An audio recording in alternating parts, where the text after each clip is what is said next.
সুপ্রিয় দর্শক বন্ধু, আসসালামু আলাইকুম। আশা করি সবাই ভালো আছেন। আজকে কিন্তু আমরা দেখতে পারছি গণপ্রজাতন্ত্রী বাংলাদেশ সরকারের শিক্ষা মন্ত্রণালয়ের মাধ্যমিক উচ্চশিক্ষা বিভাগের ওয়েবসাইটে একটি নোটিশ দেওয়া হয়েছে, যেখানে স্বয়ংক্রিয় সফটওয়্যারের মাধ্যমে বেসরকারি শিক্ষা প্রতিষ্ঠান অর্থাৎ বেসরকারি শিক্ষা প্রতিষ্ঠানের স্কুল ও কলেজে কর্মরত এনটিআরসি এর সুপারিশপ্রাপ্ত এমপিওভুক্ত শিক্ষক বদলির নীতিমালা 2024 প্রকাশ করা হয়েছে।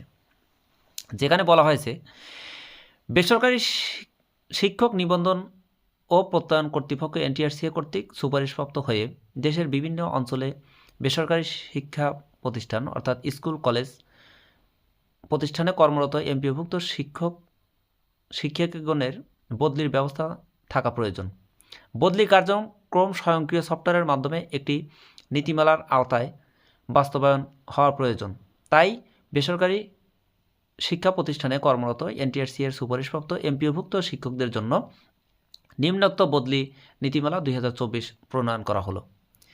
শিরোনাম 1.1 এ নীতিমালা স্বয়ংক্রিয় সফটওয়্যারের মাধ্যমে বেসরকারি শিক্ষা প্রতিষ্ঠানে কর্মরত এনটিআরসি এর সুপারিশপ্রাপ্ত এমপিওভুক্ত শিক্ষক বদলি নীতিমালা 2024 নামে অভিহিত হবে।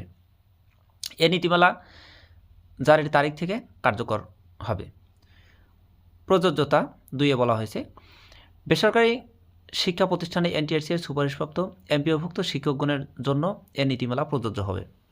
3 বলা হয়েছে বদলির সাধারণ শর্তাবলী। 3.1 বেসরকারি শিক্ষক নিবন্ধন ও প্রত্যয়ন কর্তৃপক্ষ এনটিআরসি এ প্রতিষ্ঠান ভিত্তিক শূন্য পদের চাহিদা 15 সেপ্টেম্বরের মধ্যে অনলাইনে প্রকাশ করবে। 3.2 বলা হয়েছে প্রকাশিত শূন্য পদের বিপরীতে মাধ্যমিক ও উচ্চশিক্ষা অধিদপ্তর বদলির আবেদন আহ্বান করবে।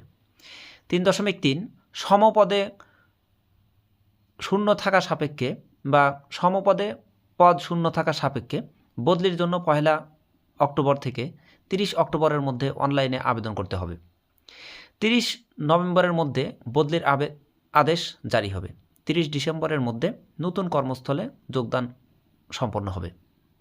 3.4 আবেদনকারী শিক্ষক তার চাকরির আবেদনে উল্লিখিত নিজ জেলায় বদলির জন্য আবেদন করবেন। তবে নিজ জেলায় পদ শূন্য না থাকলে নিজ বিভাগের যে কোনো জেলায় বিদ্যমান শূন্য পদে বিপরীতে বদলির আবেদন করতে পারবেন। 3.5 প্রথম যোগদানের পর চাকরি 2 বছর পূর্ণ হলে বদলির আবেদন করার যোগ্য হবেন। 3.6 বদলি হয়ে নতুন কর্মস্থলে যোগদানের পর ন্যূনতম 2 বছর কর্মে নিয়োজিত থাকার পর পরবর্তী বদলির জন্য আবেদন করতে পারবে। 3.7 একজন শিক্ষক কর্মজীবনে সর্বোচ্চ 2 বার বদলি হওয়ার সুযোগ পাবেন। তবে একজন শিক্ষিকা কর্মজীবনে সর্বোচ্চ 3 বার বদলির সুযোগ পাবেন। 3.8 একটি শূন্য পদের জন্য একাধিক আবেদন পাওয়া গেলে নিম্নোক্ত অগ্রাধিকার বিবেচনা করা হবে। ক জ্যেষ্ঠতা, খ নারী, গ দূরত্ব। 3.9 চাকরিতে প্রথম যোগদানের তারিখ হতে সিনিয়রিটি গণনা করা হবে। 3.10 একটি পদের জন্য প্রতিযোগী সকল আবেদনকারী কর্মস্থল একই উপজেলায় হলে তাদের কর্মস্থল উপজেলার কেন্দ্র হতে কাঙ্ক্ষিত উপজেলার কেন্দ্র এর দূরত্ব গণনাপূর্বক সকলের জন্য প্রযোজ্যতা করতে হবে। 3.11 একটি পদের জন্য প্রতিযোগী আবেদনকারী বিভিন্ন উপজেলা হতে তাদের কর্মস্থল জেলার কেন্দ্র হতে কাঙ্ক্ষিত জেলার কেন্দ্র এর দূরত্ব গণনাপূর্বক সকলের জন্য প্রযোজ্যতা করতে হবে।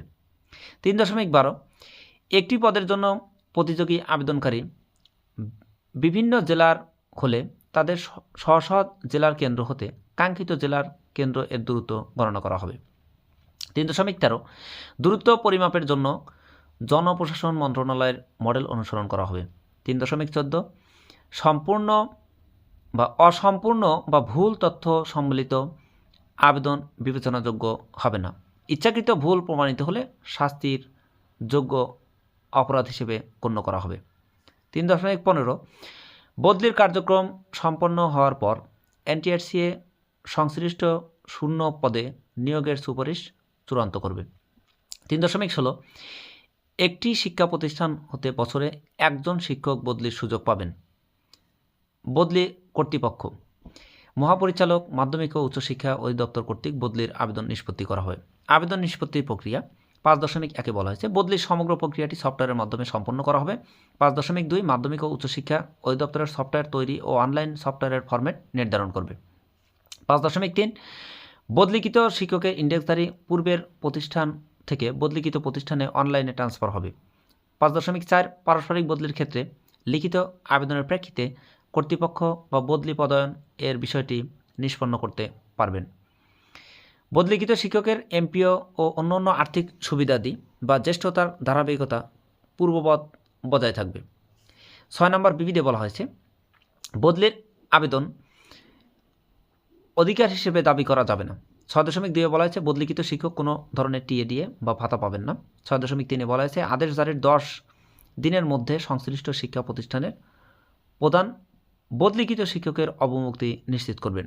6.4 অবমুক্তি হওয়ার পরবর্তী 10 দিনের মধ্যে নতুন কর্মস্থলে যোগদান করতে হবে। সংশ্লিষ্ট শিক্ষা প্রতিষ্ঠান প্রদান যোগদানের তথ্য চেয়ারম্যান, এনটিআরসি এর নিবন্ধন ও প্রত্যয়ন কর্তৃপক্ষ ও মহাপরিচালক সংশ্লিষ্ট অধিদপ্তরকে অনলাইনে অবহিত করবেন। 6.5 বলা হয়েছে অবমুক্তি হতে যোগদান পর্যন্ত দিবসগুলো কর্মকাল হিসেবে গণ্য হবে। রহিতকরণের সাথে বলা হয়েছে এ নীতিমালা জারি হওয়ার পর শিক্ষা মন্ত্রণালয় হতে জারিকৃত 1 আগস্ট 2024 তারিখ যে স্মারক অর্থাৎ এই স্মারকে বেসরকারি শিক্ষা প্রতিষ্ঠানে কর্মরত এমপিভুক্ত শিক্ষক বদলি সংক্রান্ত নীতিমালা 2024 এত দ্বারা রহিতকরণ করা হলো। 8 বলা হয়েছে মন্ত্রণালয়ের প্রয়োজনে এই নীতিমালা পরিবর্তন বা পরিমার্জন ও ব্যাখ্যা করতে পারবে। সুপ্রিয় দর্শক বন্ধু, এই ছিল এখনকার মতো। নেক্সট আপডেট দেখার নিমন্ত্রণ জানিয়ে বিদায় নিচ্ছি। সবাই ভালো থাকুন, সুস্থ থাকুন। পরবর্তী ভিডিও আপডেট পাওয়ার জন্য সাবস্ক্রাইব করে পাশে থাকুন।